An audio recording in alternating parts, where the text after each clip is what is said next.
ਬਾਪ ਅਤੇ ਬੇਟਾ ਅਤੇ ਰੂਹ ਪਾਕ ਦੇ ਨਾਮ ਉਤੇ ਆਮੀਨ। ਸੋ ਪਿਆਰੇ ਬੱਚਿਓ, ਸਾਰਿਆਂ ਨੂੰ ਯਿਸੂ ਮਸੀਹ ਦੀ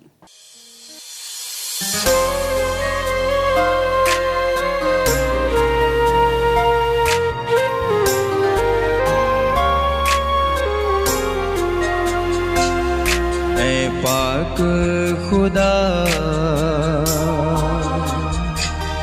तू कर दे दया,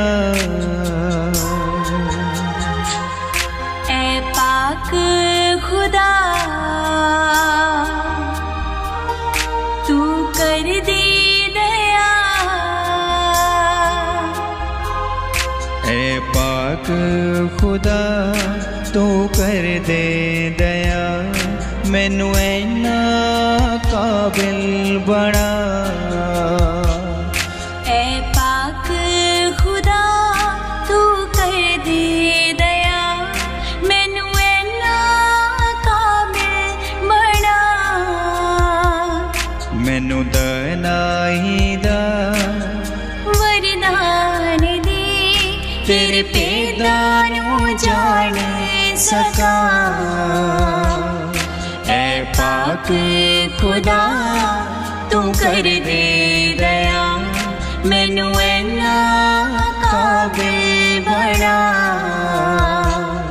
मैनू दनाई दा वरदान दे, तेरे पैदा नू जान सका। तेरे पैदा नू जान सका, तेरे पैदा नू जान सका। ਮੈਂ ਜਾਣਦਾ ਹਾਂ ਤੁਸੀਂ ਸਾਰੇ ਬੜੀ ਖੁਸ਼ੀ ਦੇ ਨਾਲ ਅੱਜ ਦੀ ਇਸ ਆਨਲਾਈਨ ਕਲਾਸ ਦੇ ਵਿੱਚ ਹਿੱਸਾ ਲੈ ਰਹੇ ਹੋ। ਪ੍ਰਾਰਥਨਾ ਭਵਨ ਟੀਵੀ ਦੇ ਜ਼ਰੀਏ ਸਾਨੂੰ ਵੀ ਇੱਕ ਮੌਕਾ ਮਿਲਿਆ ਕਿ ਤਾਲੀਮ ਪੜ੍ਹਨ ਲਈ ਅਤੇ ਉਸ ਤਾਲੀਮ ਨੂੰ ਜੋ ਸਾਨੂੰ ਪ੍ਰਭੂ ਯਿਸੂ ਮਸੀਹ ਦੇ ਵਚਨਾਂ ਦੇ ਰਾਹੀਂ ਅਤੇ ਕਲੀਸਿਆ ਦੇ ਸਿੱਖਿਆਵਾਂ ਦੇ ਰਾਹੀਂ ਵੱਖ-ਵੱਖ ਸਿੱਖਿਆਵਾਂ ਦੇ ਰਾਹੀਂ ਅੱਜ ਤੱਕ ਸਾਡੀ ਈਮਾਨ ਵਧਾਉਣ ਲਈ ਮੌਕਾ ਮਿਲਿਆ ਹੈ।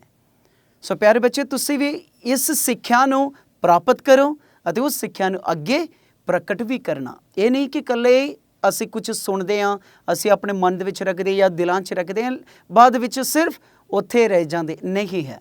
ਅਸੀਂ ਉਹਨਾਂ ਸਾਰੇ ਗੱਲਾਂ ਨੂੰ ਆਪਣੇ ਰੋਜ਼ਾਨਾ ਜ਼ਿੰਦਗੀ ਦੇ ਵਿੱਚ ਪ੍ਰਗਟ ਕਰਨਾ, ਫਿਰ ਤਾਲੀਮ ਦਾ ਮਤਲਬ ਨਿਕਲਦਾ ਹੈ। ਸੋ ਪਿਆਰੇ ਬੱਚੇ, ਤੁਸੀਂ ਰੈਡੀ ਹੋਣਾ। ਹੁਣ ਅਸੀਂ ਸਾਰੇ ਪਵਿੱਤਰ ਕਲਾਮ ਅਤੇ ਖਾਸ ਕਰਕੇ ਅੱਜ ਦਾ ਤਾਲੀਮ ਸੁਣਨ ਲਈ ਪੜ੍ਹਨ ਲਈ ਜਾ ਰਹੇ ਹਾਂ ਅਤੇ ਇਸ ਤਾਲੀਮ ਦੇ ਰਾਹੀਂ ਹੋਰ ਵੀ ਆਪਣੇ ਵਿਸ਼ਵਾਸ ਨੂੰ ਅਸੀਂ ਮਜ਼ਬੂਤ ਕਰੀਏ। ਸੋ ਪਿਆਰੇ ਬੱਚੇ, ਤੁਸੀਂ ਤੁਹਾਡੀ ਕਿਤਾਬ ਵੀ ਖੋਲ੍ਹ ਸਕਦੇ ਹੋ ਅਤੇ ਅੱਜ ਦਾ ਤਾਲੀਮ ਅਸੀਂ ਪੜ੍ਹਾਂਗੇ ਅਧਿਆਇ 4। ਪ੍ਰਭੂ ਯਿਸੂ ਸਵਰਗ ਰਾਜ ਦੀ ਖੁਸ਼ਖਬਰੀ ਸੁਣਾਉਂਦੇ ਹਨ। ਪ੍ਰਭੂ ਯਿਸੂ ਸਵਰਗ ਰਾਜ ਦੀ ਖੁਸ਼ਖਬਰੀ ਸੁਣਾਉਂਦੇ ਹਨ। ਪ੍ਰਭੂ ਯਿਸੂ ਮਸੀਹ ਇਸ ਖੁਸ਼ਖਬਰੀ ਸੁਣਾਉਣ ਤੋਂ ਪਹਿਲਾਂ ਕੀ ਕੀਤਾ, ਕਿੱਥੋਂ ਆਇਆ ਅਤੇ ਪ੍ਰਭੂ ਯਿਸੂ ਮਸੀਹ ਦੇ ਨਾਲ ਕੀ ਹੋਇਆ, ਇਹਨਾਂ ਸਾਰੀ ਗੱਲਾਂ ਦੇ ਬਾਰੇ ਪਿਛਲੇ ਹਫ਼ਤੇ ਦੇ ਵਿੱਚ ਤੀਸਰੇ ਅਧਿਆਇ ਦੇ ਵਿੱਚ ਅਸੀਂ ਪੜ੍ਹਿਆ ਹੈ। ਸ਼ਾਇਦ ਤੁਸੀਂ ਸਾਰੇ ਰਿਵਾਈਜ਼ ਕੀਤੇ ਹੋਣਗੇ। ਸੋ ਹੁਣ ਅਸੀਂ ਪ੍ਰਭੂ ਯਿਸੂ ਮਸੀਹ ਦੇ ਬਾਰੇ ਹੋਰ ਵੀ ਜਾਣਕਾਰੀ ਲਈਏ। ਪ੍ਰਭੂ ਯਿਸੂ ਮਸੀਹ ਉਹਨਾਂ ਸਾਰੇ ਕੰਮਾਂ ਨੂੰ ਜੋ ਸਵਰਗ ਰਾਜ ਦਾ ਐਲਾਨ ਕਰਨ ਲਈ, ਜੋ ਪ੍ਰਭੂ ਯਿਸੂ ਦਾ ਮਿਸ਼ਨ ਇਹੀ ਸੀ ਕਿ ਇਸ ਧਰਤੀ ਉੱਤੇ ਸਵਰਗ ਰਾਜ ਸਥਾਪਿਤ ਕਰਨਾ, ਅਤੇ ਪ੍ਰਭੂ ਯਿਸੂ ਨੇ ਸਵਰਗ ਰਾਜ ਸਥਾਪਿਤ ਕੀਤਾ ਅਤੇ ਸਾਨੂੰ ਵੀ ਇੱਕ ਮੌਕਾ ਦਿੱਤਾ ਹੈ ਖੁਦਾ ਦੇ ਰਾਜ ਨੂੰ ਅਪਣਾਉਣ ਲਈ।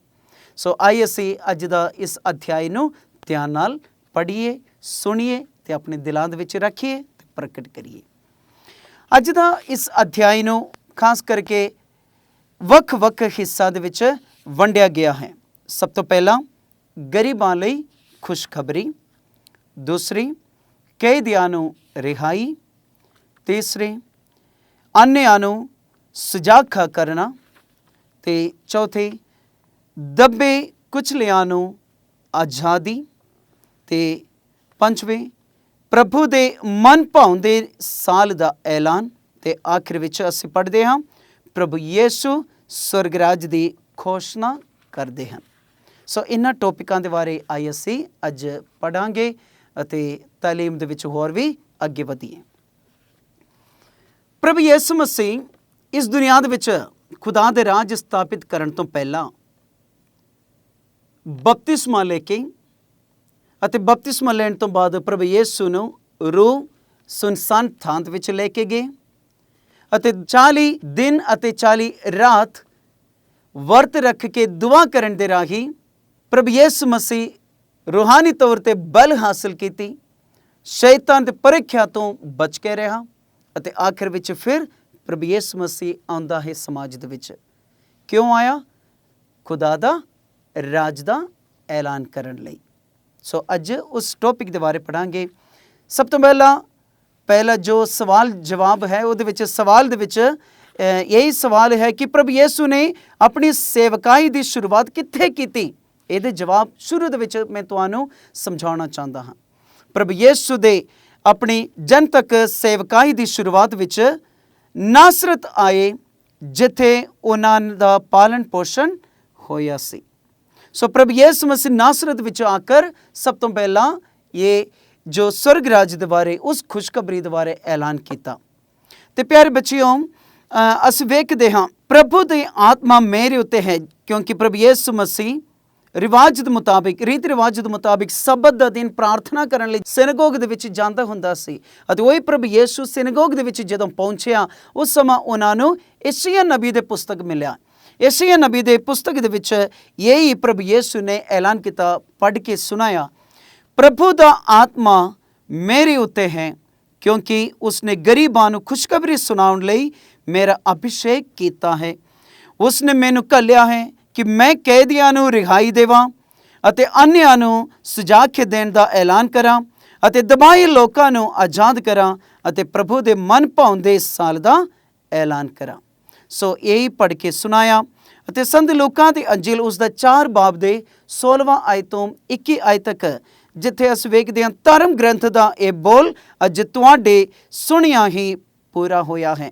ਪ੍ਰਭੂ ਯਿਸੂ ਮਸੀਹ ਜੋ ਪੁਰਾਣੇ ਨੇਮ ਦੇ ਵਿੱਚੋਂ ਯਸ਼ਯਾਹ ਨਬੀ ਦੀ ਪੁਸਤਕ ਦੇ ਵਿੱਚੋਂ ਇੱਕ ਹਿੱਸਾ ਪੜ੍ਹ ਕੇ ਸੁਣਾਇਆ ਅਤੇ ਉਸ ਦੇ ਰਾਹੀਂ ਆਖਿਰ ਵਿੱਚ ਪ੍ਰਭੂ ਯਿਸੂ ਕਹਿੰਦਾ ਹੈ, ਉਹ ਸੁਣਨ ਦੇ ਰਾਹੀਂ ਅੱਜ ਜੋ ਦੱਸਿਆ ਗਿਆ ਹੈ ਅਤੇ ਪ੍ਰਭੂ ਯਿਸੂ ਦੇ ਸਥਾਰਿਤ ਤੇ ਆਉਣ ਦੇ ਰਾਹੀਂ ਖੁਦਾ ਦਾ ਰਾਜ ਦਾ ਐਲਾਨ ਕਰਨ ਦੇ ਰਾਹੀਂ ਉਹਨਾਂ ਸਾਰੇ ਵਚਨ ਪੂਰਾ ਹੋ ਜਾਂਦਾ ਹੈ।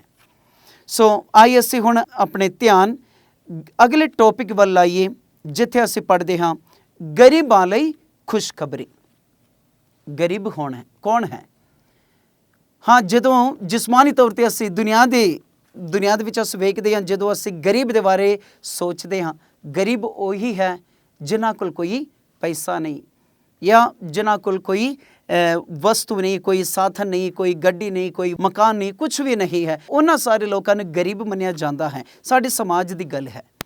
ਲੇਕਿਨ ਰੂਹਾਨੀ ਤੌਰ ਤੇ ਸਾਡੇ ਪ੍ਰਭੂ ਯਿਸੂ ਮਸੀਹ ਗਰੀਬ ਦੇ ਪਰਿਭਾਸ਼ਾ ਹੋਰ ਕੁਝ ਦਿੰਦਾ ਹੈ। ਪ੍ਰਭੂ ਯਿਸੂ ਮਸੀਹ ਇਹ ਨਹੀਂ ਕਹਿੰਦਾ ਕਿ ਗਰੀਬ ਉਹੀ ਹੈ ਜੋ ਆਰਥਿਕ ਸਥਿਤੀ ਦੇ ਵਿੱਚ ਕਮਜ਼ੋਰ ਹੈ, ਉਹ ਨਹੀਂ ਹੈ ਗਰੀਬ। ਫਿਰ ਗਰੀਬ ਕੌਣ ਹੈ? ਪ੍ਰਭੂ ਯਿਸੂ ਮਸੀਹ ਪਵਿੱਤਰ ਵਚਨ ਦੇ ਵਿੱਚ ਸੰਤ ਮੱਤੀ ਦੀ ਅੰਜੀਲ ਉਸ ਦਾ 5 ਬਾਬ ਦੇ 3 ਆਇਤ ਵਿੱਚ ਲਿਖਿਆ ਹੈ, ਇਹੀ ਦੱਸਦਾ ਹੈ ਕਿ ਧੰਨ ਉਹ ਜਿਹੜੇ ਦਿਲੋਂ ਗਰੀਬ ਹਨ, ਕਿਉਂਕਿ स्वर्ग ਰਾਜ ਉਹਨਾਂ ਦਾ ਹੈ। ਦਿਲੋਂ ਗਰੀਬ ਹੋਣਾ ਜ਼ਰੂਰੀ ਹੈ। ਇਹ ਨਹੀਂ ਕਿ ਪੈਸਾ ਨਹੀਂ, ਦਿਲੋਂ ਗਰੀਬ ਹੋਣ ਦਾ ਮਤਲਬ ਇਹ ਨਹੀਂ ਕਿ ਮੇਰੇ ਕੋਲ ਪੈਸਾ ਨਹੀਂ ਹੈ ਇਸ ਲਈ ਮੈਂ ਗਰੀਬ ਹਾਂ, ਨਹੀਂ ਆ। ਦਿਲੋਂ ਗਰੀਬ ਹੋਣ ਦਾ ਮਤਲਬ ਇਹੀ ਹੈ ਕਿ ਅਸੀਂ ਸਰੀਰਕ ਅਤੇ ਮਾਨਸਿਕ ਤੌਰ ਤੇ ਪੀੜਿਤ ਹਾਂ ਅਤੇ ਉਹਨਾਂ ਸਾਰੇ ਲੋਕਾਂ ਨੂੰ ਗਰੀਬ ਮੰਨਿਆ ਜਾਂਦਾ ਹੈ ਜੋ ਵੀ ਰੂਹਾਨੀ ਤੌਰ ਤੇ ਬਿਮਾਰ ਹਨ, ਕਿ ਪ੍ਰਭੂ ਨੂੰ ਮਿਲਣ ਲਈ, ਪ੍ਰਭੂ ਦੇ ਲਈ ਭੁੱਖੇ ਹਨ, ਉਹਨਾਂ ਸਾਰਿਆਂ ਨੂੰ ਗਰੀਬ ਮੰਨਿਆ ਜਾਂਦਾ ਹੈ। ਉਹਨਾਂ ਦੇ ਵਿੱਚ ਪ੍ਰਭੂ ਯਿਸੂ ਮਸੀਹ ਖੁਸ਼ ਹਨ ਅਤੇ ਪ੍ਰਸੰਨ ਹਨ। ਸੋ ਪਿਆਰਿਓ, ਇਹ ਗਰੀਬ ਦਾ ਮਤਲਬ ਇਹੀ ਹੈ। ਤੇ ਗਰੀਬ ਹਮੇਸ਼ਾ ਅਸਲ ਦੇ ਵਿੱਚ ਗਰੀਬ ਉਹਨਾਂ ਨਹੀਂ ਜਿਨ੍ਹਾਂ ਦੀ ਆਰਥਿਕ ਸਥਿਤੀ ਕਮਜ਼ੋਰ ਹੈ, ਸਗੋਂ ਉਹ ਵੀ ਹਨ ਜੋ ਸਰੀਰਕ ਅਤੇ ਮਾਨਸਿਕ ਤੌਰ ਤੇ ਪੀੜਿਤ ਹਨ। ਹੁਣ ਖੁਦਾ ਦੀ ਉਹਨਾਂ ਦਾ ਇੱਕ ਮਾਤਰਾ ਸਹਾਰਾ ਹੈ, ਉਹ ਜੋ ਖੁਦਾ ਦੀ ਦਇਆ ਅਤੇ ਮਿਹਰ ਦੇ ਨਿਰਭਰ ਰਹਿੰਦੇ ਹਨ ਅਤੇ ਦੁਨਿਆਵੀ ਮੋਹ ਮਾਇਆ ਤੋਂ ਆਪਣੇ ਮਨ ਹਟਾ ਲੈਂਦੇ ਹਨ, ਅਸਲ ਵਿੱਚ ਦਿਲੋਂ ਗਰੀਬ ਹਨ। ਦੇਖੋ, ਦਿਲੋਂ ਗਰੀਬ ਦਾ ਮਤਲਬ ਇਹੀ ਹੈ ਜੋ ਦੁਨੀਆ ਦੇ ਹਰ ਤਰ੍ਹਾਂ ਦੇ ਮਾਇਆ ਮੋਹ ਤੋਂ, ਹਰ ਤਰ੍ਹਾਂ ਦੇ ਲਾਲਚ ਤੋਂ, ਹਰ ਤਰ੍ਹਾਂ ਦੇ ਇੱਛਾਵਾਂ ਤੋਂ ਦੂਰ ਹੋ ਕੇ ਖੁਦਾ ਦੇ ਨਾਲ ਜੁੜੇ ਰਹਿੰਦੇ ਹਨ, ਉਹ ਦਿਲੋਂ ਗਰੀਬ ਹਨ ਅਤੇ ਉਹ ਖੁਦਾ ਦੀ ਦਇਆ ਅਤੇ ਮਿਹਰ ਤੇ ਨਿਰਭਰ ਰਹਿੰਦੇ ਹਨ ਹਮੇਸ਼ਾ ਕਿ ਮੈਂ ਮੇਰੇ ਖੁਦਾ ਦੀ ਦਇਆ ਨੂੰ ਹਾਸਲ ਕਰਨਾ ਹੈ। ਸੋ ਉਹਨਾਂ ਸਾਰੇ ਲੋਕਾਂ ਨੂੰ ਦਿਲੋਂ ਗਰੀਬ ਕਿਹਾ ਜਾਂਦਾ ਹੈ। ਸੋ ਪਿਆਰੇ ਬੱਚਿਓ, ਇਹ ਦਿਲੋਂ ਗਰੀਬ ਹੋਣਾ ਬਹੁਤ ਹੀ ਜ਼ਰੂਰੀ ਹੈ। ਇਹ ਨਹੀਂ ਕਿ ਜਦੋਂ ਮੇਰੇ ਘਰ ਦੇ ਵਿੱਚ ਜਾਂ ਤੁਹਾਡੇ ਘਰ ਦੇ ਵਿੱਚ ਪੈਸਾ ਨਹੀਂ ਹੈ ਸੋ ਉਹ ਗਰੀਬ ਹੋ ਗਿਆ। ਹਾਂ, ਜਿਸਮਾਨੀ ਤੌਰ 'ਤੇ ਦੁਨੀਆ ਦੇ ਵਿੱਚ ਅਸੀਂ ਵੇਖਦੇ ਹਾਂ ਉਹਨਾਂ ਸਾਰੇ ਲੋਕਾਂ ਨੂੰ ਗਰੀਬ ਕਿਹਾ ਜਾਂਦਾ, ਲੇਕਿਨ ਉਸ ਤੋਂ ਜ਼ਿਆਦਾ ਦਿਲੋਂ ਗਰੀਬ ਹੋਣਾ ਅਤੇ ਪ੍ਰਭੂ ਦੀ ਦਇਆ ਦੇ ਲਈ, ਆਖਿਰ ਵਿੱਚ ਮੇਰੇ ਰੂਹ ਦੇ ਲਈ, ਤੁਹਾਡੇ ਰੂਹ ਦੇ ਲਈ ਅਸੀਂ ਕੁਝ ਤੋਂ ਕਰਨਾ ਜ਼ਰੂਰੀ ਹੈ। ਦਿਲੋਂ ਗਰੀਬ ਹੋਣਾ ਅਤੇ ਪ੍ਰਭੂ ਦੇ ਲਈ ਤੜਪਣਾ ਹੈ। ਪ੍ਰਭੂ ਦੀ ਦਇਆ ਦੇ ਲਈ ਹਮੇਸ਼ਾ ਤੜਪਣਾ ਚਾਹੀਦਾ ਹੈ। ਅਗਲਾ ਪੁਆਇੰਟ ਵੱਲ ਅਸੀਂ ਜਾਈਏ ਅਤੇ ਵੇਖੀਏ ਕੈਦੀਆਂ ਨੂੰ ਰਿਹਾਈ। ਪ੍ਰਭੂ ਯਿਸੂ ਇਸ ਲਈ ਆਏ ਕਿ ਉਹ ਸਾਨੂੰ ਸ਼ੈਤਾਨ ਦੇ ਬੰਧਨਾਂ ਅਤੇ ਪਾਪ ਦੀ ਗੁਲਾਮੀ ਤੋਂ ਮੁਕਤੀ ਦੇਵੇ ਅਤੇ ਪ੍ਰਭੂ ਯਿਸੂ ਮਸੀਹ ਸਾਨੂੰ ਸਮਾਜਿਕ ਬੁਰਾਈਆਂ ਜਿਵੇਂ ਸ਼ੋਸ਼ਣ, ਧੋਖਾਧੜੀ, ਝੂਠ, ਫਰੇਬ ਅਤੇ ਸਰੀਰਕ ਬਿਮਾਰੀਆਂ ਦੇ ਬੰਧਨਾਂ ਤੋਂ ਵੀ ਛੁਟਕਾਰਾ ਦਿੰਦਾ ਹੈ। ਇਸ ਸੱਚਾਈ ਬਾਰੇ ਉਦੋਂ ਪਤਾ ਲੱਗਦਾ ਜਦ ਉਸਨੇ ਅਧਰੰਗੀ ਨੂੰ ਚੰਗਾਈ ਦਾ ਵਰਦਾਨ ਦਿੱਤਾ ਹੈ। ਸੰਤ ਮਰਕੁਸ ਦੀ ਅੰਜੀਲ ਉਸ ਦਾ 5 ਬਾਬ ਦੇ 2 ਆਇਤ ਵਿੱਚ ਅਸੀਂ ਪੜ੍ਹਦੇ ਹਾਂ, ਪ੍ਰਭੂ ਯਿਸੂ ਮਸੀਹ ਇੱਕ ਅਧਰੰਗੀ ਨੂੰ ਚੰਗਾ ਕਰਦਾ ਹੈ। ਉਸ ਅਧਰੰਗੀ ਨੂੰ ਚੰਗਾ ਕਰਨ ਤੋਂ ਪਹਿਲਾਂ ਪ੍ਰਭੂ ਯਿਸੂ ਮਸੀਹ ਨੇ ਹੋਰ ਕੁਝ ਨਹੀਂ ਗੱਲ ਕਹੀ, ਸਿਰਫ ਇੱਕ ਗੱਲ ਕਹੀ ਕਿ ਤੁਹਾਡੇ ਗੁਨਾਹ ਮਾਫ ਕੀਤਾ ਗਿਆ ਹੈ, ਤੇਰੇ ਪਾਪ ਮਾਫ ਹੋ ਗਏ ਹਨ ਅਤੇ ਤੁਸੀਂ ਆਪਣੇ ਮੰਜੀ ਚੱਕੇ ਹੁਣ ਚਲੇ ਜਾਓ, ਖੁਸ਼ੀ ਨਾਲ ਜਾਓ। ਦੇਖੋ, ਜਦੋਂ ਦਿਲੋਂ ਪ੍ਰਭੂ ਯਿਸੂ ਮਸੀਹ ਸਾਡੇ ਸਾਰਿਆਂ ਦੇ ਗੁਨਾਹ ਨੂੰ ਮਾਫ ਕਰਦਾ ਹੈ ਅਤੇ ਸਮਾਜ ਦੇ ਵਿੱਚ ਜੋ ਵੀ ਗਲਤੀਆਂ, ਬੁਰਾਈਆਂ, ਜੋ ਵੀ ਸੋਚ, ਸਾਡੇ ਗਲਤ ਸੋਚ ਹੈ, ਉਹਨਾਂ ਸਾਰਿਆਂ ਨੂੰ ਜਦੋਂ ਪ੍ਰਭੂ ਯਿਸੂ ਮਾਫ ਕਰਦਾ ਹੈ, ਉੱਥੇ ਸਾਨੂੰ ਰਿਹਾਈ ਮਿਲਦੀ ਹੈ, ਉੱਥੇ ਸਾਨੂੰ ਮੁਕਤੀ ਮਿਲਦੀ ਹੈ, ਉੱਥੇ ਸਾਨੂੰ ਖਾਸ ਕਰਕੇ ਇੱਕ ਨਜਾਤ ਪ੍ਰਭੂ ਨੇ ਦਿੰਦਾ ਹੈ। ਸੋ ਪਿਆਰੇ ਬੱਚਿਓ, ਇਹ ਜੋ ਪਵਿੱਤਰ ਵਚਨ ਸੰਤ ਮਰਕੁਸ ਦੇ ਅੰਜੀਲ ਉਸ ਦਾ 5 ਬਾਬ ਦੇ 2 ਆਇਤ ਵਿੱਚ ਅਸੀਂ ਵੇਖਦੇ ਹਾਂ, ਅਧਰੰਗੀ ਨੂੰ ਚੰਗਾ ਕਰਦਾ ਹੈ, ਤੁਹਾਡੇ ਪਾਪ ਮਾਫ ਕੀਤਾ ਗਿਆ ਹੈ ਅਤੇ ਇਹਨਾਂ ਸਾਰੀ ਗੱਲਾਂ ਪ੍ਰਭੂ ਯਿਸੂ ਮਸੀਹ ਕਹਿਣ ਦੇ ਰਾਹੀਂ ਸਾਨੂੰ ਵੀ ਦੱਸਦਾ ਹੈ ਕਿ ਮੈਨੂੰ ਤੇ ਤੁਹਾਨੂੰ ਤੇ ਇਸ ਦੁਨੀਆ ਦੇ ਹਰ ਇੱਕ ਵਿਅਕਤੀ ਨੂੰ ਇਹੀ ਸੋਚਣਾ ਚਾਹੀਦਾ ਕਿ ਮੇਰੇ ਗੁਨਾਹਾਂ ਤੋਂ ਮੈਨੂੰ ਸਭ ਤੋਂ ਪਹਿਲਾਂ ਮਾਫੀ ਮਿਲਣੀ ਚਾਹੀਦੀ ਹੈ। ਉਹੀ ਰਿਹਾਈ, ਕੈਦੀ ਮਤਲਬ ਇਹੀ ਹੈ, ਅਸੀਂ ਗੁਨਾਹ ਦੇ ਗੁਲਾਮ ਹੀ ਹਾਂ ਤੇ ਉਸ ਗੁਲਾਮੀ ਤੋਂ ਸਾਨੂੰ ਮੁਕਤੀ ਮਿਲਣੀ ਚਾਹੀਦੀ ਹੈ। ਮੁਕਤੀ ਦਾ ਮਤਲਬ ਕੋਈ ਚੀਜ਼ ਤੋਂ ਸਾਨੂੰ ਆਜ਼ਾਦੀ, ਕੋਈ ਚੀਜ਼ ਤੋਂ ਜਾਂ ਕੋਈ ਸ਼ਕਤੀ ਤੋਂ ਸਾਨੂੰ ਆਜ਼ਾਦੀ ਮਿਲਣੀ ਹੈ। ਮੁਕਤੀ ਇਹੀ ਹੈ। ਸੋ ਮੁਕਤੀ ਸਾਨੂੰ ਪ੍ਰਭੂ ਯਿਸੂ ਨੇ ਗੁਨਾਹ ਤੋਂ, ਗੁਨਾਹ ਦੇ ਗੁਲਾਮੀ ਤੋਂ ਸਾਨੂੰ ਦਿੱਤੀ ਹੈ। ਸੋ ਉਹੀ ਮੁਕਤੀ ਪ੍ਰਭੂ ਯਿਸੂ ਮਸੀਹ ਸਾਡੇ ਲਈ ਵਾਅਦਾ ਕੀਤਾ ਹੈ ਅਤੇ ਇਸ ਮਕਸਦ ਲਈ ਪ੍ਰਭੂ ਯਿਸੂ ਇਸ ਧਰਤੀ ਉੱਤੇ ਆਇਆ, ਸਾਡੇ ਗੁਨਾਹਾਂ ਨੂੰ ਮਾਫ ਕਰਨ ਲਈ, ਸਾਨੂੰ ਨਜਾਤ ਬਖਸ਼ਣ ਲਈ। ਸੰਤ ਮਰਕੁਸ ਦੀ ਅੰਜੀਲ ਉਸ ਦਾ 2 ਬਾਬ ਦੇ 10 ਆਇਤ ਵਿੱਚ ਅਸੀਂ ਪੜ੍ਹਦੇ ਹਾਂ, ਤਾਂ ਜੋ ਤੁਸੀਂ ਜਾਣ ਲਵੋ ਕਿ ਮਨੁੱਖ ਦੇ ਪੁੱਤਰ ਨੂੰ ਧਰਤੀ ਉੱਤੇ ਪਾਪ ਮਾਫ ਕਰਨ ਦਾ ਅਧਿਕਾਰ ਹੈ। ਪ੍ਰਭੂ ਯਿਸੂ ਮਸੀਹ ਇੱਕ ਪੂਰਨ ਤੌਰ ਤੇ ਇਨਸਾਨ ਬਣ ਕੇ, ਪੂਰਨ ਤੌਰ ਤੇ ਖੁਦਾ ਬਣ ਕੇ ਇਸ ਧਰਤੀ ਉੱਤੇ ਆਇਆ ਅਤੇ ਉਹੀ ਪ੍ਰਭੂ ਯਿਸੂ ਮਸੀਹ ਨੂੰ ਹਰ ਇੱਕ ਗੁਨਾਹ ਨੂੰ ਮਾਫ ਕਰਨ ਦਾ ਅਧਿਕਾਰ ਵੀ ਹੈ। ਦੇਖੋ, ਪਵਿੱਤਰ ਵਚਨ ਕਹਿੰਦਾ ਹੈ ਅਤੇ ਇਸ ਪਵਿੱਤਰ ਵਚਨ ਦੇ ਮੁਤਾਬਿਕ ਅਸੀਂ ਵੇਖਦੇ ਹਾਂ ਕਿ ਪ੍ਰਭੂ ਯਿਸੂ ਮਸੀਹ ਕਿਸ ਤਰ੍ਹਾਂ ਕੈਦੀਆਂ ਨੂੰ ਰਿਹਾਈ ਦਿੱਤੀ। ਕੈਦੀ ਮਤਲਬ ਜੋ ਕੋਈ ਜੇਲ੍ਹ ਦੇ ਵਿੱਚ ਨਹੀਂ, ਸਗੋਂ ਗੁਨਾਹ ਦੀ ਜੋ ਕੈਦ ਦੇ ਵਿੱਚ ਰਹਿੰਦੇ ਹਨ ਉਹਨਾਂ ਨੂੰ ਰਿਹਾਈ ਦਿੱਤੀ, ਮੁਕਤੀ ਦਿੱਤੀ ਹੈ। ਸਾਨੂੰ ਗੁਨਾਹ ਤੋਂ ਮੁਕਤੀ ਪ੍ਰਭੂ ਯਿਸੂ ਨੇ ਦਿੱਤਾ ਹੈ। ਸੋ ਪਿਆਰੇ ਬੱਚਿਓ, ਯਹੀ ਸੱਚਾਈ ਹੈ ਅਤੇ ਯਹੀ ਰਿਹਾਈ ਹੈ। ਸੰਤ ਲੂਕਾ ਦੀ ਅੰਜੀਲ ਉਸ ਦਾ 4 ਬਾਬ ਦੇ 31 ਆਇਤ ਤੋਂ 36 ਆਇਤ ਤੱਕ ਅਸੀਂ ਵੇਖਦੇ ਹਾਂ। ਇਹ ਕਿਹੋ ਜਿਹਾ ਵਚਨ ਹੈ, ਇਹ ਅਧਿਕਾਰ ਅਤੇ ਸ਼ਕਤੀ ਨਾਲ ਅਸ਼ੁੱਧ ਆਤਮਾਵਾਂ ਨੂੰ ਹੁਕਮ ਦਿੰਦਾ ਹੈ ਅਤੇ ਉਹ ਨਿਕਲ ਜਾਂਦੇ ਹਨ।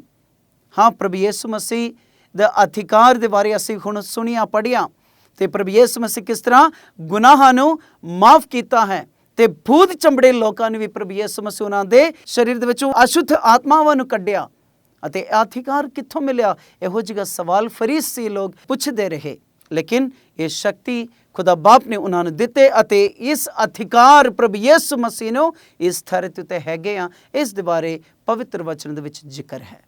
ਸੋ ਇਹ ਕੈਦੀਆਂ ਨੂੰ ਰਿਹਾਈ ਦੇਣ ਦੇ ਬਾਰੇ ਦੱਸਿਆ ਗਿਆ ਹੈ। ਅਗਲੇ ਟੌਪਿਕ ਅਸੀਂ ਵੇਖਾਂਗੇ, ਅੰਨ੍ਹਿਆਂ ਨੂੰ ਸੁਜਾਖਾ ਕਰਨਾ। ਜਦ ਯਿਸੂ ਜਾ ਰਿਹਾ ਸੀ, ਉਸਨੇ ਇੱਕ ਆਦਮੀ ਨੂੰ ਵੇਖਿਆ ਜੋ ਜਨਮ ਤੋਂ ਅੰਨਾ ਸੀ। ਉਸ ਦੇ ਚੇਲਿਆਂ ਨੇ ਉਸ ਨੂੰ ਪੁੱਛਿਆ, ਰੱਬੀ, ਕਿਸਨੇ ਪਾਪ ਕੀਤਾ ਹੈ, ਇਸਨੇ ਜਾਂ ਇਸ ਦੇ ਮਾਂ-ਪਿਓ ਨੇ, ਕਿ ਇਹ ਆਦਮੀ ਅੰਨਾ ਪੈਦਾ ਹੋਇਆ? ਇਸ ਨੇ ਉੱਤਰ ਦਿੱਤਾ, ਨਾ ਤਾਂ ਇਸ ਆਦਮੀ ਨੇ ਪਾਪ ਕੀਤਾ, ਨਾ ਇਸ ਦੇ ਮਾਂ-ਪਿਓ ਨੇ, ਸਗੋਂ ਇਹ ਇਸ ਲਈ ਹੋਇਆ ਕਿ ਇਸ ਦੇ ਰਾਹੀਂ ਖੁਦਾ ਦੇ ਕੰਮ ਦਾ ਪ੍ਰਗਟਾਵਾ ਹੋਵੇ। ਦੇਖੋ, ਖੁਦਾ ਦੀ ਮਹਿਮਾ ਦੇ ਪ੍ਰਗਟਾਵਾ ਕਰਨ ਲਈ ਇੱਕ ਅੰਨਾ ਆਦਮੀ ਨੂੰ ਇਸਤੇਮਾਲ ਕਰਦਾ ਹੈ। ਉਹ ਅੰਨਾ ਆਦਮੀ ਪਵਿੱਤਰ ਵਚਨ ਦੇ ਵਿੱਚ ਇਹੀ ਲਿਖਿਆ ਹੈ ਕਿ ਜਨਮ ਤੋਂ ਉਹ ਅੰਨਾ ਸੀ, ਅਤੇ ਉਸ ਆਦਮੀ ਨੂੰ ਪ੍ਰਭੂ ਯਿਸੂ ਮਸੀਹ ਫਿਰ ਬੁਲਾਉਂਦਾ ਹੈ ਅਤੇ ਖੁਦਾ ਦੀ ਮਹਿਮਾ ਉਹਨਾਂ ਨੂੰ ਵਿਖਾਉਂਦਾ ਹੈ ਅਤੇ ਉਹਨਾਂ ਦੇ ਜ਼ਰੀਏ ਸਾਨੂੰ ਵੀ ਖੁਦਾ ਦੀ ਮਹਿਮਾ ਪ੍ਰਗਟ ਕਰਦਾ ਹੈ। ਦੇਖੋ, ਉਸ ਆਦਮੀ ਨੂੰ ਬੁਲਾ ਕੇ ਪ੍ਰਭੂ ਯਿਸੂ ਮਸੀਹ ਥੁੱਕ ਕੇ, ਸਭ ਤੋਂ ਪਹਿਲਾਂ ਉਹਨਾਂ ਨੇ ਜ਼ਮੀਨ ਉੱਤੇ ਥੁੱਕਿਆ ਅਤੇ ਉਹ ਥੁੱਕ ਨਾਲ ਮਿੱਟੀ ਗੁੰਨੀ, ਅਤੇ ਉਹ ਮਿੱਟੀ ਗੁੰਨਣ ਤੋਂ ਬਾਅਦ ਉਹਨਾਂ ਦੇ ਅੱਖਾਂ ਦੇ ਵਿੱਚ ਲੇਪ ਕੀਤਾ ਹੈ ਅਤੇ ਉਹਨਾਂ ਨੂੰ ਕਿਹਾ, ਤੁਸੀਂ ਸਿਲੋਆਮ ਤਲਾਬ ਦੇ ਵਿੱਚ ਜਾ ਕੇ ਧੋ ਲਓ, ਆਪਣੇ ਆਪ ਨੂੰ ਧੋ ਕੇ ਚੰਗਾ ਕਰਕੇ ਸਾਫ਼ ਕਰਕੇ ਆ ਜਾਓ। ਅਤੇ ਜਿਸ ਤਰ੍ਹਾਂ ਪ੍ਰਭੂ ਯਿਸੂ ਨੇ ਉਹਨਾਂ ਨੂੰ ਕਿਹਾ, ਉਸੇ ਤਰ੍ਹਾਂ ਉਸ ਅੰਨਾ ਆਦਮੀ ਨੇ ਕੀਤਾ, ਅਤੇ ਜਦੋਂ ਉਹ ਵਾਪਸ ਆ ਗਿਆ ਉਹਨਾਂ ਦਾ ਨਜ਼ਰ ਮਿਲਦਾ ਹੈ। ਦੇਖੋ, ਖੁਦਾ ਦੀ ਮਹਿਮਾ ਕਿੰਨੀ ਕੁ ਮਹਾਨ ਹੈ, ਅਤੇ ਇਸ ਖੁਦਾ ਦੀ ਮਹਿਮਾ ਵਿਖਾਉਣ ਲਈ ਇਹੋ ਜਿਹੀਆਂ ਘਟਨਾਵਾਂ ਅਸੀਂ ਪਵਿੱਤਰ ਵਚਨ ਦੇ ਵਿੱਚ ਵੇਖਦੇ ਹਾਂ। ਪ੍ਰਭੂ ਯਿਸੂ ਮਸੀਹ ਖੁਦ ਆਪਣੇ ਪ੍ਰਸ਼ੰਸਾ ਦੇ ਲਈ ਨਹੀਂ, ਸਗੋਂ ਲੋਕਾਂ ਦੇ ਸਾਹਮਣੇ ਖੁਦਾ ਦੀ ਮਹਿਮਾ ਵਿਖਾਇਆ ਹੈ। ਸੋ ਇਸ ਮਹਿਮਾ ਨੂੰ ਅਸੀਂ ਵੀ ਜਾਣਨਾ ਚਾਹੀਦਾ ਆਪਣੇ ਰੋਜ਼ਾਨੀ ਜ਼ਿੰਦਗੀ ਦੇ ਵਿੱਚ।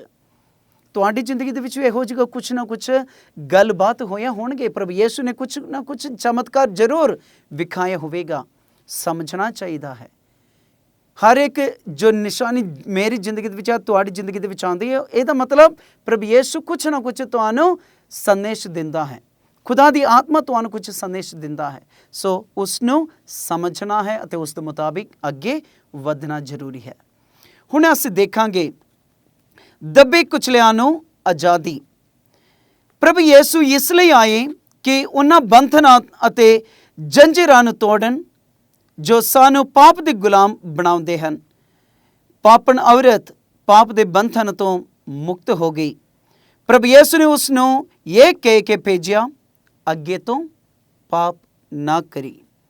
ਜਦ ਪ੍ਰਭੂ ਯਿਸੂ ਨੇ ਅਧਰੰਗੀ ਨੂੰ ਕਿਹਾ, ਤੇਰੇ ਪਾਪ ਮਾਫ ਹੋਏ, ਤਾਂ ਉਹ ਆਦਮੀ ਪਾਪ ਮੁਕਤ ਹੋ ਕੇ ਅਤੇ ਬਿਮਾਰੀ ਤੋਂ ਸ਼ਿਫਾ ਪਾ ਕੇ ਆਪਣੇ ਘਰ ਵਾਪਸ ਗਿਆ। ਹੁਣ ਪਾਪਣ ਔਰਤ ਜੋ ਜਿਨ੍ਹਾਂ ਨੂੰ ਪੱਥਰ ਮਾਰਨ ਲਈ ਉਹਨਾਂ ਸਾਰੇ ਲੋਕ ਪ੍ਰਭੂ ਯਿਸੂ ਕੋਲ ਲੈ ਕੇ ਆਏ, ਕਿਉਂਕਿ ਪ੍ਰਭੂ ਯਿਸੂ ਨੂੰ ਪ੍ਰੀਖਿਆ ਕਰਨਾ ਚਾਹੁੰਦੇ ਸਨ, ਫਿਰ ਵੀ ਉਹਨਾਂ ਕੋਲ ਪ੍ਰਭੂ ਯਿਸੂ ਮਸੀਹ ਕੋਲ ਇਸ ਪਾਪਣ ਔਰਤ ਨੂੰ ਲੈ ਕੇ ਗਏ। ਪ੍ਰਭੂ ਯਿਸੂ ਮਸੀਹ ਕੁਝ ਵੀ ਨਹੀਂ ਕਿਹਾ ਪਹਿਲਾਂ, ਲੇਕਿਨ ਬਾਅਦ ਵਿੱਚ ਪ੍ਰਭੂ ਯਿਸੂ ਮਸੀਹ ਨੂੰ ਇਹ ਸਵਾਲ ਪੁੱਛਿਆ ਗਿਆ, ਤੁਸੀਂ ਕੁਝ ਵੀ ਕਿਉਂ ਨਹੀਂ ਬੋਲਦੇ? ਪ੍ਰਭੂ ਯਿਸੂ ਮਸੀਹ ਨੇ ਕਿਹਾ, ਤੁਹਾਡੇ ਵਿੱਚੋਂ ਜਿਨ੍ਹਾਂ ਨੇ ਕੋਈ ਵੀ ਤਰ੍ਹਾਂ ਦੇ ਗੁਨਾਹ ਅਜੇ ਤੱਕ ਨਹੀਂ ਕੀਤੇ, ਪਹਿਲੇ ਉਹਨਾਂ ਨੂੰ ਪੱਥਰ ਮਾਰੋ। ਸੋ ਪਿਆਰੇ ਬੱਚਿਓ, ਉਹਨਾਂ ਸਾਰੇ ਲੋਕਾਂ ਨੇ ਪੱਥਰ ਉੱਥੇ ਹੀ ਛੱਡ ਕੇ ਚਲੇ ਗਏ ਤੇ ਪ੍ਰਭੂ ਯਿਸੂ ਮਸੀਹ ਉਸ ਪਾਪਣ ਔਰਤ ਨੂੰ ਕਿਹਾ, ਮੈਂ ਵੀ ਤੁਹਾਨੂੰ ਨਿਆਂ ਨਹੀਂ ਕਰਦਾ, ਅੱਗੇ ਕੋਈ ਗੁਨਾਹ ਨਾ ਕਰਿਓ। ਦੇਖੋ ਪ੍ਰਭੂ ਯਿਸੂ ਦੀ ਮਹਿਮਾ, ਖੁਦਾ ਦੀ ਮਹਿਮਾ ਦੇਖੋ। ਪ੍ਰਭੂ ਯਿਸੂ ਸਾਡੇ ਪਾਪਾਂ ਨੂੰ ਮਾਫ ਕਰਨ ਵਾਲਾ ਹੈ, ਸਾਨੂੰ ਰਿਹਾਈ ਦੇਣ ਵਾਲਾ ਹੈ, ਸਾਨੂੰ ਇੱਕ ਨਵਾਂ ਜੀਵਨ ਦੇਣ ਵਾਲਾ ਹੈ। ਅਤੇ ਵਹੀ ਪ੍ਰਭੂ ਯਿਸੂ ਮਸੀਹ ਜਦੋਂ ਗੁਨਾਹ ਦੇ ਕਰਕੇ, ਪਾਪਾਂ ਦੇ ਕਰਕੇ ਜੋ ਦੱਬੇ ਹੋਏ ਹਨ, ਉਹਨਾਂ ਸਾਰਿਆਂ ਨੂੰ ਆਰਾਮ ਦੇਣ ਵਾਲਾ ਹੈ। ਇਸ ਲਈ ਅਸੀਂ ਵੇਖਦੇ ਹਾਂ ਪਵਿੱਤਰ ਵਚਨ ਦੇ ਵਿੱਚ, ਧੱਕੇ ਮਾਂ ਦੇ ਭਾਰ ਦੇ ਹੇਠ ਦੱਬੇ ਹੋਏ ਹੋ, ਤੁਸੀਂ ਮੇਰੇ ਕੋਲ ਆਵੋ, ਮੈਂ ਤੁਹਾਨੂੰ ਆਰਾਮ ਦੇਵਾਂਗਾ। ਸੋ ਆਰਾਮ ਲੈਣ ਲਈ ਪ੍ਰਭੂ ਯਿਸੂ ਕੋਲ ਆਪਣੇ ਗੁਨਾਹਾਂ ਨੂੰ ਲੈ ਕੇ ਜਾਣਾ, ਅਸੀਂ ਆਪਣੇ ਪ੍ਰਭੂ ਯਿਸੂ ਮਸੀਹ ਤੋਂ ਮਾਫੀ ਮੰਗਣੀ ਆ ਅਤੇ ਇੱਕ ਨਵਾਂ ਜੀਵਨ ਦੇ ਲਈ ਮੰਗ ਕਰਨੀ ਆ। ਪ੍ਰਭੂ ਯਿਸੂ ਹਮੇਸ਼ਾ ਤਿਆਰ ਹੈ। ਸੋ ਉਹੀ ਪ੍ਰਭੂ ਯਿਸੂ ਦੇ ਗੁਨਾਹਾਂ ਤੋਂ ਜੋ ਆਜ਼ਾਦੀ ਹੈ, ਉਸ ਨੂੰ ਹਾਸਲ ਕਰਨ ਲਈ ਅਸੀਂ ਵੀ ਹਮੇਸ਼ਾ ਤਿਆਰ ਰਹਿਣਾ ਜ਼ਰੂਰੀ ਹੈ। ਆइए ਅਸੀਂ ਅਗਲਾ ਪੁਆਇੰਟ ਵੱਲ ਧਿਆਨ ਲਾਈਏ। ਪ੍ਰਭੂ ਦੇ ਮਨ ਭਾਉਂਦੇ ਸਾਲ ਦਾ ਐਲਾਨ। ਪ੍ਰਭੂ ਯਿਸੂ ਨੇ ਪ੍ਰਭੂ ਦੇ ਮਨ ਭਾਉਂਦੇ ਸਾਲ ਦਾ ਐਲਾਨ ਕੀਤਾ। ਪ੍ਰਭੂ ਦਾ ਮਨ ਭਾਉਂਦਾ ਸਾਲ ਉਹੀ ਹੈ ਜਿੱਥੇ ਹਰ ਕਰਜ਼ ਮਾਫ ਹੋ ਜਾਂਦਾ ਹੈ, ਹਰ ਵਿਧਵਾ ਅਤੇ ਅਨਾਥ ਨੂੰ ਦਇਆ ਮਿਲਦੀ, ਬੇਇਨਸਾਫੀ ਅਤੇ ਪੱਖਪਾਤ ਦੇ ਬੰਧਨਾਂ ਤੋਂ ਮੁਕਤੀ ਮਿਲਦੀ ਹੈ। ਇਹੋ ਜਿਹਾ ਇੱਕ ਸਮਾਂ ਹੈ ਜਦੋਂ ਸਾਰੇ ਲੋਕਾਂ ਨੂੰ ਇਨਸਾਫ ਮਿਲੇਗਾ, ਸਾਰੇ ਲੋਕਾਂ ਨੂੰ ਇਹ ਆਜ਼ਾਦੀ ਮਿਲੇਗੀ, ਸਾਰੇ ਲੋਕਾਂ ਨੂੰ ਖਾਸ ਕਰਕੇ ਦਇਆ, ਜੋ ਅਨਾਥ ਹੋਵੇ ਜਾਂ ਕੋਈ ਵਿਧਵਾ ਹੋਵੇ, ਸਾਰਿਆਂ ਨੂੰ ਸਾਡੇ ਪ੍ਰਭੂ ਯਿਸੂ ਮਸੀਹ ਉਸ ਦਇਆ ਵਿਖਾਉਣਗੇ। ਇਹ ਇਹੋ ਜਿਹਾ ਇੱਕ ਸਮਾਂ ਹੈ। ਸੋ ਸਾਡੇ ਲਈ ਵੀ ਇੱਕ ਸੱਦਾ ਹੈ ਕਿ ਮੈਂ ਵੀ ਤੁਸੀਂ ਵੀ ਇਹ ਸਮਾਜ ਵਿੱਚ ਅੱਜ ਕੱਲ੍ਹ ਰਹਿੰਦੇ ਹਾਂ ਅਤੇ ਪ੍ਰਭੂ ਯਿਸੂ ਦੀ ਦਇਆ ਨੂੰ ਅਨੁਭਵ ਕਰਨਾ, ਪ੍ਰਭੂ ਯਿਸੂ ਦੇ ਨਾਲ ਚੱਲਣਾ, ਪ੍ਰਭੂ ਯਿਸੂ ਦੇ ਉਸ ਦਇਆ ਮਾਫੀ ਨੂੰ ਰੋਜ਼ ਆਪਣੀ ਜ਼ਿੰਦਗੀ ਦੇ ਵਿੱਚ ਅਨੁਭਵ ਕਰਨੇ ਆ। ਸੋ ਪਿਆਰੇ ਬੱਚਿਓ, ਅੱਜ ਇਸ ਤਾਲੀਮ ਪੜ੍ਹਨ ਦੇ ਰਾਹੀਂ ਵੀ ਤੁਸੀਂ ਵੀ ਇਹ ਸੋਚਣਾ ਚਾਹੀਦਾ ਕਿ ਪ੍ਰਭੂ ਤੁਹਾਨੂੰ ਵੀ ਮਾਫ ਕਰਦਾ ਹੈ, ਤੁਹਾਡੇ ਗੁਨਾਹਾਂ ਤੋਂ ਤੁਹਾਨੂੰ ਮਾਫੀ ਦਿੰਦਾ ਹੈ, ਮਾਫੀ ਬਖਸ਼ਦਾ ਹੈ। ਸੋ ਪ੍ਰਭੂ ਨੂੰ ਅਨੁਭਵ ਕਰੋ ਮਾਫੀ ਦੇ ਰਾਹੀਂ ਅਤੇ ਪ੍ਰਭੂ ਨੂੰ ਅਨੁਭਵ ਕਰੋ, ਪ੍ਰਭੂ ਦਾ ਸਵਾਦ ਛਕ ਲਓ ਜਦੋਂ ਪ੍ਰਭੂ ਯਿਸੂ ਆਪਣੀ ਦਇਆ ਵਿਖਾਉਂਦਾ ਹੈ। ਅਗਲਾ ਆਖਰੀ ਜਿਹੜੇ ਪੁਆਇੰਟ ਹੈ ਉਹਨਾਂ ਵੱਲ ਅਸੀਂ ਧਿਆਨ ਲਾਈਏ। ਪ੍ਰਭੂ ਯਿਸੂ ਸਵਰਗ ਰਾਜ ਦੀ ਘੋਸ਼ਣਾ ਕਰਦੇ ਹਨ। ਆਖਿਰ ਵਿੱਚ ਪ੍ਰਭੂ ਯਿਸੂ ਇਸ ਧਰਤੀ ਉੱਤੇ ਆ ਕੇ ਸਭ ਤੋਂ ਪਹਿਲਾਂ ਇਹੀ ਐਲਾਨ ਕੀਤਾ। ਪ੍ਰਭੂ ਦਾ ਜੋ ਕੰਮ ਇਸ ਦੁਨੀਆ ਦੇ ਵਿੱਚ, ਜੋ ਅੰਜਲੀ ਕਰਨ ਦਾ ਕੰਮ, ਜੋ ਖਾਸ ਕਰਕੇ ਪ੍ਰਭੂ ਯਿਸੂ ਮਸੀਹ ਨੇ ਮਿਸ਼ਨ ਦਾ ਕੰਮ ਇਸ ਤਰ੍ਹਾਂ ਸ਼ੁਰੂ ਕੀਤਾ, ਸਵਰਗ ਰਾਜ ਇਸ ਤਰ੍ਹਾਂ ਸ਼ੁਰੂ ਕੀਤਾ, ਸਵਰਗ ਰਾਜ ਦਾ ਕੰਮ ਇਸ ਤਰ੍ਹਾਂ ਸ਼ੁਰੂ ਕੀਤਾ। ਪ੍ਰਭੂ ਯਿਸੂ ਨੇ ਇਹੀ ਕਿਹਾ। ਸੰਤ ਮਰਕੁਸ ਦੇ ਅੰਜੀਲ ਉਸ ਦਾ ਪਹਿਲਾ ਬਾਬ ਦੇ 15ਵਾਂ ਆਇਤ ਦੇ ਵਿੱਚ ਅਸੀਂ ਪੜ੍ਹਦੇ ਹਾਂ, ਸਮਾਂ ਪੂਰਾ ਹੋ ਗਿਆ ਹੈ ਅਤੇ ਖੁਦਾ ਦਾ ਰਾਜ ਨੇੜੇ ਆ ਗਿਆ ਹੈ। ਪਛਤਾਵਾ ਕਰੋ ਅਤੇ ਖੁਸ਼ਖਬਰੀ ਉਤੇ ਈਮਾਨ ਲਿਆਵੋ। ਪ੍ਰਭੂ ਯਿਸੂ ਮਸੀਹ ਨੇ ਇਸ ਖੁਸ਼ਖਬਰੀ ਨੂੰ ਲੈ ਕੇ ਇਸ ਦੁਨੀਆ ਦੇ ਵਿੱਚ ਆਇਆ। ਖੁਸ਼ਖਬਰੀ ਇਹੀ ਹੈ ਕਿ ਤੁਸੀਂ ਪਛਤਾਵਾ ਕਰੋ, ਗੁਨਾਹ ਦੇ ਤੇ ਪਛਤਾਵਾ ਕਰੋ, ਸੱਚਾ ਤੌਬਾ ਕਰੋ ਅਤੇ ਖੁਦਾ ਦੇ ਰਾਜ ਤੁਹਾਡੇ ਨੇੜੇ ਹੈ।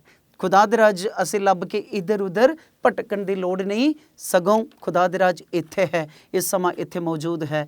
ਅਸੀਂ ਉਸ ਖੁਦਾ ਦੇ ਰਾਜ ਨੂੰ ਅਨੁਭਵ ਕਰਨ ਦੀ ਲੋੜ ਹੈ, ਜਿੱਥੇ ਸ਼ਾਂਤੀ, ਜਿੱਥੇ ਦਇਆ, ਜਿੱਥੇ ਮਾਫੀ, ਜਿੱਥੇ ਏਕਤਾ, ਉੱਥੇ ਖੁਦਾ ਦਾ ਰਾਜ ਹੈ, ਉੱਥੇ ਇੱਕ ਸਵਰਗ ਰਾਜ ਹੈ। ਸੋ ਪਿਆਰੇ ਬੱਚਿਓ, ਇਸ ਸਵਰਗ ਰਾਜ ਨੂੰ ਅਪਣਾਉਣ ਲਈ ਅਸੀਂ ਵੀ ਹਰ ਰੋਜ਼ ਯਤਨ ਕਰਨਾ ਜ਼ਰੂਰੀ ਹੈ। ਸੰਤ ਪੌਲੁਸ ਰੋਮੀਆਂ ਦੇ ਨਾਂ ਦੇ ਪੱਤਰ ਦੇ ਵਿੱਚ ਉਸ ਦਾ 14 ਬਾਬ ਦੇ 17ਵਾਂ ਆਇਤ ਵਿੱਚ ਕਹਿੰਦਾ ਹੈ, ਖੁਦਾ ਦੇ ਰਾਜ ਖਾਣ ਪੀਣ ਦਾ ਨਹੀਂ, ਸਗੋਂ ਧਾਰਮਿਕਤਾ ਅਤੇ ਸ਼ਾਂਤੀ ਅਤੇ ਰੂਹ ਪਾਕ ਵਿੱਚ ਆਨੰਦ ਦੀ ਬੁਨਿਆਦ ਹੈ। ਜਿਸ ਤਰ੍ਹਾਂ ਮੈਂ ਹੁਣ ਤੁਹਾਨੂੰ ਸਮਝਾਇਆ ਕਿ ਜਿੱਥੇ ਸ਼ਾਂਤੀ ਹੈ, ਜਿੱਥੇ ਦਇਆ ਹੈ, ਉੱਥੇ ਖੁਦਾ ਦਾ ਰਾਜ ਹੈ। ਸੋ ਪਿਆਰੇ ਬੱਚਿਓ, ਅੱਜ ਦੀ ਇਸ ਅਧਿਆਇ ਦੇ ਰਾਹੀਂ, ਇਸ ਕਲਾਸ ਦੇ ਰਾਹੀਂ ਅਸੀਂ ਪ੍ਰਭੂ ਯਿਸੂ ਮਸੀਹ ਦਾ ਜੋ ਖੁਦਾ ਦੇ ਰਾਜ ਐਲਾਨ ਕਰਨ ਦੇ ਬਾਰੇ, ਘੋਸ਼ਿਤ ਕਰਨ ਦੇ ਬਾਰੇ ਪੜ੍ਹਿਆ ਹੈ, ਸਿੱਖਿਆ ਹੈ। ਹੁਣ ਇਸ ਖੁਦਾ ਦੇ ਰਾਜ ਨੂੰ ਤੁਸੀਂ ਵੀ ਤੁਹਾਡੀ ਜ਼ਿੰਦਗੀ ਵਿੱਚ, ਤੁਹਾਡੇ ਪਰਿਵਾਰ ਦੇ ਵਿੱਚ ਵੀ ਮਹਿਸੂਸ ਕਰਨਾ ਹੈ। ਸ਼ਾਂਤੀ ਦੇ ਲਈ ਦੁਆ ਕਰੋ, ਏਕਤਾ ਦੇ ਲਈ ਦੁਆ ਕਰੋ, ਪਰਿਵਾਰ ਦੇ ਵਿੱਚ ਖੁਦਾ ਦੀ ਦਇਆ ਦੇ ਲਈ ਹਮੇਸ਼ਾ ਮੰਗ ਕਰੋ, ਤਾਂ ਕਿ ਤੁਹਾਡੇ ਪਰਿਵਾਰ ਦੇ ਵਿੱਚ ਪ੍ਰਭੂ ਯਿਸੂ ਆਪਣੇ ਸ਼ਕਤੀ, ਬਰਕਤ, ਕਿਰਪਾ, ਦਇਆ ਹਮੇਸ਼ਾ ਪ੍ਰਦਾਨ ਕਰੇ। ਸੋ ਆਈਏ ਅਸੀਂ ਹੁਣ ਅੱਜ ਦੇ ਇਸ ਅਧਿਆਇ ਦੇ ਸਵਾਲ ਜਵਾਬ ਵੱਲ ਜਾਵਾਂਗੇ ਅਤੇ ਇਹਦੇ ਵਿੱਚ ਕੀ ਲਿਖਿਆ ਹੈ। ਸਭ ਤੋਂ ਪਹਿਲਾ ਸਵਾਲ ਇਹੀ ਹੈ, ਪ੍ਰਭੂ ਯਿਸੂ ਨੇ ਆਪਣੀ ਸੇਵਕਾਈ ਦੀ ਸ਼ੁਰੂਆਤ ਕਿੱਥੇ ਕੀਤੀ ਹੈ? ਜਵਾਬ, ਨਾਸਰਤ ਵਿਖੇ। ਦੂਸਰੀ ਸਵਾਲ ਇਹ ਹੈ, ਪ੍ਰਭੂ ਯਿਸੂ ਮਸੀਹ ਨੇ ਗਰੀਬਾਂ ਲਈ ਕੀ ਖੁਸ਼ਖਬਰੀ ਦਿੱਤੀ? ਅੱਜ ਦਾ ਪਹਿਲਾ ਜੋ ਪੁਆਇੰਟ ਹੈ, ਉਸ ਪੁਆਇੰਟ ਦੇ ਵਿੱਚ ਅਸੀਂ ਵੇਖਦੇ ਹਾਂ ਗਰੀਬਾਂ ਲਈ ਖੁਸ਼ਖਬਰੀ। ਸਭ ਤੋਂ ਪਹਿਲਾਂ ਪ੍ਰਭੂ ਯਿਸੂ ਸਭ ਨੂੰ ਸਿੱਖਿਆ ਦਿੰਦੇ ਹੋਏ, ਧੰਨ ਉਹ ਜਿਹੜੇ ਦਿਲੋਂ ਗਰੀਬ ਹਨ, ਕਿਉਂਕਿ ਸਵਰਗ ਰਾਜ ਉਹਨਾਂ ਦਾ ਹੈ। ਪ੍ਰਭੂ ਦਾ ਜਨਮ, ਪ੍ਰਭੂ ਦਾ ਜੀਵਨ, ਪ੍ਰਭੂ ਦਾ ਮੌਤ ਅਤੇ ਜੀ ਉਠਣ ਦੀ ਗਰੀਬਾਂ ਲਈ ਖੁਸ਼ਖਬਰੀ ਹੈ। ਸੋ ਇਹੀ ਹੈ ਖੁਸ਼ਖਬਰੀ ਅਤੇ ਇਸ ਖੁਸ਼ਖਬਰੀ ਨੂੰ ਲੈਣ ਲਈ ਸਾਰਿਆਂ ਨੂੰ ਸੱਦਾ ਦਿੱਤਾ ਗਿਆ ਹੈ। ਤੀਸਰਾ ਸਵਾਲ ਇਹ ਹੈ, ਪ੍ਰਭੂ ਯਿਸੂ ਨੇ ਕੈਦੀਆਂ ਨੂੰ ਕਿਸ ਤਰ੍ਹਾਂ ਦੀ ਰਿਹਾਈ ਦਿੱਤੀ?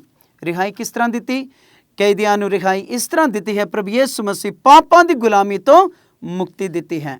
ਪ੍ਰਭੂ ਯਿਸੂ ਸਾਨੂੰ ਸਮਾਜਿਕ ਬੁਰਾਈਆਂ ਜਿਵੇਂ ਸ਼ੋਸ਼ਣ, ਜਿਵੇਂ ਧੋਖਾਧੜੀ, ਝੂਠ, ਫਰੇਬ ਅਤੇ ਸਰੀਰਕ ਬਿਮਾਰੀਆਂ ਤੇ ਬੰਧਨਾਂ ਤੋਂ ਵੀ ਛੁਟਕਾਰਾ ਦਿੰਦਾ ਹੈ। ਸੋ ਪ੍ਰਭੂ ਯਿਸੂ ਮਸੀਹ ਇਸ ਤਰ੍ਹਾਂ ਸਾਨੂੰ ਰਿਹਾਈ ਦਿੱਤੀ ਹੈ। ਹੁਣ ਅਸੀਂ ਵੇਖਦੇ ਹਾਂ ਦੱਬੇ ਕੁਚਲਿਆਂ ਨੂੰ ਪ੍ਰਭੂ ਯਿਸੂ ਕੋਲੋਂ ਕਿਵੇਂ ਆਜ਼ਾਦੀ ਮਿਲੀ?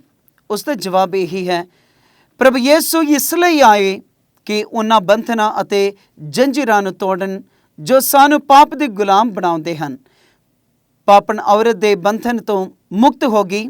ਪ੍ਰਭੂ ਯਿਸੂ ਨੇ ਉਸ ਨੂੰ ਇਹ ਕਹਿ ਕੇ ਭੇਜਿਆ, ਅੱਗੇ ਤੋਂ ਪਾਪ ਨਾ ਕਰੀ। ਜਦ ਪ੍ਰਭੂ ਯਿਸੂ ਨੇ ਅਧਰੰਗੀ ਨੂੰ ਕਿਹਾ, ਤੇਰੇ ਪਾਪ ਮਾਫ ਹੋਏ, ਤਾਂ ਉਹ ਆਦਮੀ ਪਾਪ ਮੁਕਤ ਹੋ ਕੇ ਅਤੇ ਬਿਮਾਰੀ ਤੋਂ ਸ਼ਿਫਾ ਪਾ ਕੇ ਆਪਣੇ ਘਰ ਵਾਪਸ ਗਿਆ। ਸੋ ਇਹ ਇਸ ਸਵਾਲ ਦਾ ਜਵਾਬ ਹੈ। ਹੁਣ ਆਖਰੀ ਸਵਾਲ ਇਹੀ ਹੈ, ਪ੍ਰਭੂ ਯਿਸੂ ਨੇ ਸਵਰਗ ਰਾਜ ਦੀ ਘੋਸ਼ਣਾ ਕਿਵੇਂ ਕੀਤੀ? ਸੰਤ ਮਰਕੁਸ ਦੀ ਅੰਜੀਲ ਉਸ ਦਾ ਪਹਿਲੇ ਬਾਬ ਦੇ 15ਵਾਂ ਆਇਤ ਇਹੀ ਹੈ, ਸਮਾਂ ਪੂਰਾ ਹੋ ਗਿਆ ਹੈ ਅਤੇ ਖੁਦਾ ਦੇ ਰਾਜ ਨੇੜੇ ਆ ਗਿਆ ਹੈ। ਪਛਤਾਵਾ ਕਰੋ ਅਤੇ ਖੁਸ਼ਖਬਰੀ ਉਤੇ ਈਮਾਨ ਲਿਆਵੋ। ਸੋ ਇਹੀ ਹੈ ਪ੍ਰਭੂ ਯਿਸੂ ਮਸੀਹ ਦਾ ਸਵਰਗ ਰਾਜ ਦੇ ਘੋਸ਼ਣਾ ਕਰਨ ਦਾ ਤਰੀਕਾ। ਸੋ ਪਿਆਰੇ ਬੱਚਿਓ, ਅੱਜ ਸਵਰਗ ਰਾਜ ਦੇ ਬਾਰੇ ਵੀ ਅਸੀਂ ਕੁਝ ਪੜ੍ਹਿਆ ਤੇ ਸਵਰਗ ਰਾਜ ਦੇ ਬਾਰੇ ਪ੍ਰਭੂ ਯਿਸੂ ਮਸੀਹ ਕਿਸ ਤਰ੍ਹਾਂ ਘੋਸ਼ਣਾ ਕੀਤੀ ਹੈ, ਇਹਨਾਂ ਸਾਰੀ ਗੱਲਾਂ ਦੇ ਬਾਰੇ ਅਸੀਂ ਸੁਣਿਆ ਪੜ੍ਹਿਆ। ਸੋ ਆਪਣੇ ਮਨ ਦੇ ਵਿੱਚ ਰੱਖੋ, ਆਪਣੇ ਦਿਲ ਦੇ ਵਿੱਚ ਰੱਖੋ ਤੇ ਰੋਜ਼ਾਨਾ ਜ਼ਿੰਦਗੀ ਦੇ ਵਿੱਚ ਇਸ ਨੂੰ ਪ੍ਰਗਟ ਵੀ ਕਰੋ ਤੇ ਆਪਣੇ ਈਮਾਨ ਨੂੰ ਵਧਾਉਣ ਲਈ ਕੋਸ਼ਿਸ਼ ਕਰੋ।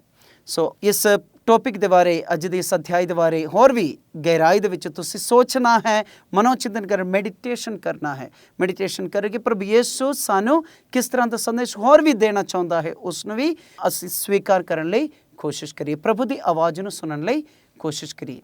ਸੋ ਸਾਰਿਆਂ ਨੂੰ ਖੁਦਾ ਅਣਗਿਣਤ ਆਸ਼ੀਸ਼ਾਂ ਤੇ ਬਰਕਤਾਂ ਦੇ ਨਾਲ ਮਾਲਾਮਾਲ ਕਰੇ। ਹੁਣ ਅਗਲੇ ਵੀਰਵਾਰ ਨੂੰ ਅਸੀਂ ਫਿਰ ਮਿਲਾਂਗੇ। ਉਹਨੇ ਸਮਾਂ ਤੱਕ ਖੁਦਾ ਦੇ ਨਾਲ ਜੁੜੇ ਰਹੋ, ਖੁਦਾ ਤੋਂ ਹੋਰ ਵੀ ਬਰਕਤਾਂ ਹਾਸਲ ਕਰੋ।